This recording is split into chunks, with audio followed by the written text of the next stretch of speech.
அன்பான வணக்கம். கார்த்திகை மாதம் 1ஆம் தேதி. இந்த மாதம் தாங்க ஹரிக்கும் சிவனுக்கும் ஐயப்பனுக்குமே உகந்த மாதம்னு சொல்லலாம். ஏன்னு சொன்னா இந்த மாதத்தில் தாங்க 5 திங்கக்கிழமைகளிலும் வரக்கூடிய சோமவார விரதம் ரொம்ப சிறப்பாக அமையும். கார்த்திகை 1ஆம் தேதி தான் பல பேரும் மாலை அணிந்து ஐயப்பனை போய் தொழுவாங்க. ஆண்மகன் யாருன்னு கேட்டதுக்கு வாரியார் சுவாமிகள் சொன்னாராம், சிவனின் நெற்றிக்கண்ணிலிருந்து உதித்த முருகன் தான் ஆண்மகன். ஆண்களுக்கு மட்டுமே பிறந்த மகன் யாருன்னு கேட்டா அதுதாங்க நமது ஐயப்பன். ஹரியும் ஹரனும் சேர்ந்து பெற்ற புதல்வன் தான் ஹரிஹர சுதன். ஹரி ஹரன் இருவர்கள் சுதன் என்றால் குழந்தை என்று பொருள். மோகினி ரூபம் எடுத்து கொண்டிருக்கும் பொழுது சிவபெருமானுக்கும் விஷ்ணுவுக்கும் பிறந்த பிள்ளைதான் ஐயப்பன்.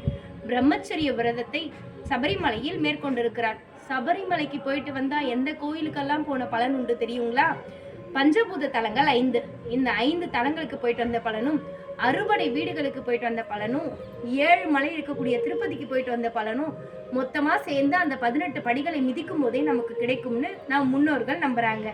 மீண்டும் வேறொரு ஆன்மீக குறிப்புல உங்களை சந்திக்கலாம். நன்றி.